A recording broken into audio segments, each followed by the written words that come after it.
ప్రభుత్వం ఏర్పడగానే ఈ ప్రభుత్వం ఉండదు అని, ప్రభుత్వాన్ని పడగొడతామని మీరు అన్నారు కాబట్టి అనివార్యంగా సరే తమను తాము కాపాడుకునేందుకోసం కాపాడుకున్నాడు కాదు బిచ్చన్న అని వారు అంటున్నమాట. తప్పు కాపాడుకున్నాడు కాదు.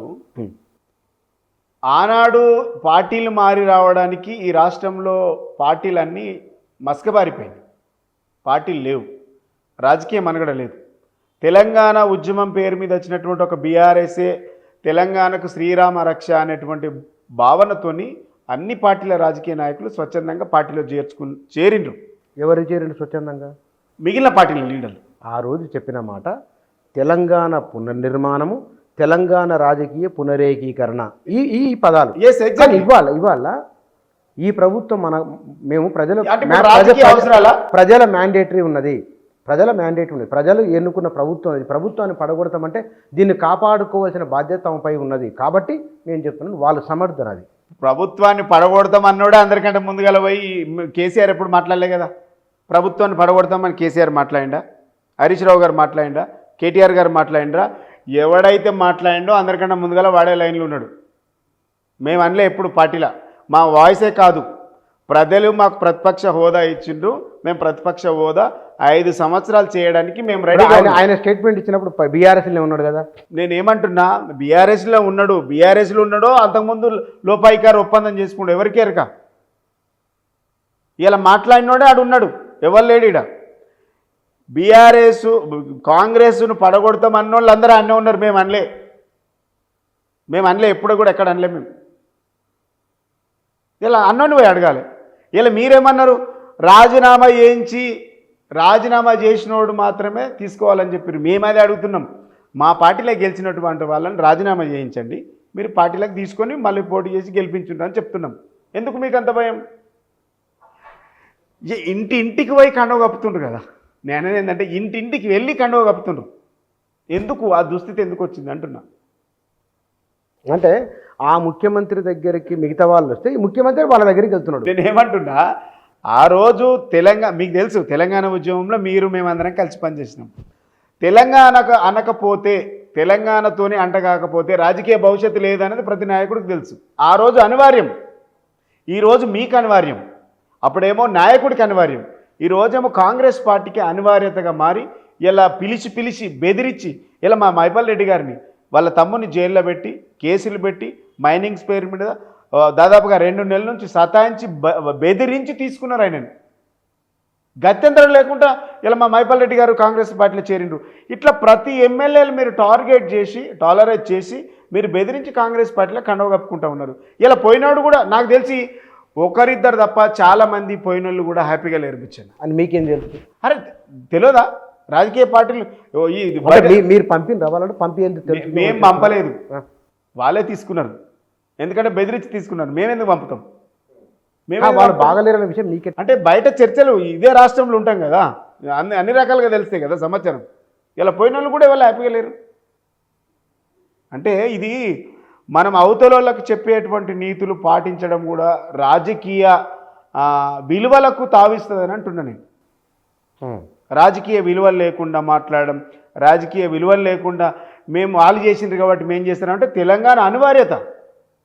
ఆనాడు తెలంగాణ అనివార్యత. జై తెలంగాణ అనని చంద్రబాబు నాయుడు, జై తెలంగాణ అన్నటువంటి ఎవరు కిరణ్ కుమార్ రెడ్డి, రోషయ్య వీళ్ళందరూ కూడా అనివార్యంగా తెలంగాణ అన్నారు కదా. ఎందుకన్నారు? తెలంగాణ అవసరమా, అనివార్యత. తెలంగాణ ప్రజలను గౌరవించాల్సినటువంటి వాళ్ళ ఆత్మగౌరవాన్ని గౌరవించాల్సినటువంటి అనివార్యత ఏర్పరిచింది కదా ప్రజలు ఇక్కడ. అందుకే అందరూ ఆనాడు జాయిన్ అయినరు. కానీ ఒకవేళ నిజంగానే తెలంగాణ ప్రజల ఆత్మగౌరవాన్ని గుర్తించిన బీఆర్ఎస్ ఎందుకు ఓడిపోయినట్లు? మరి ఓడిపోవడం అనేది రాజకీయంగా అంటే ఒకటి మీరు అన్నది గుర్తించరు కాబట్టి పార్టీలోకి వచ్చిండ్రు అన్నారు కదా, అందుకే అంటున్నాను నేను.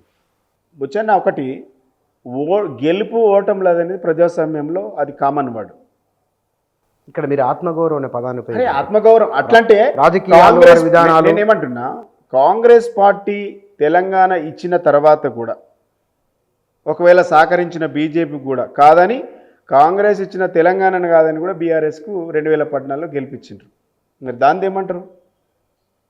ఆనాడు ఉద్యమ పార్టీ అని అరే నేనేమంటున్నా, తెలంగాణ భావనతో ఆనాడు తెలంగాణ సమాజం మొత్తము అనివార్యంగా నేనేమంటున్నా ఒక అవసర రీత్యా మద్దతు ఉన్నది తెలంగాణ సమాజం. ఓడిపోయింది 1.8% ఓట్లతో ఓడిపోయింది. లోక్సభ ఎందుకు మరి మీకు డిపాజిట్ రాలేదు? ఏది చాలా స్థానాల్లో 1-2 మినహా. బీజేపీ కాంగ్రెస్ ఒకటైండ్రు కదా ఇంటర్నల్గా, ఒకటైండ్రు కాబట్టి డమ్మీ క్యాండిడేట్లు పెట్టుకున్నారు కాబట్టి నేనేమంటున్నా ఒక సీక్వెన్స్ మనం చూద్దాం.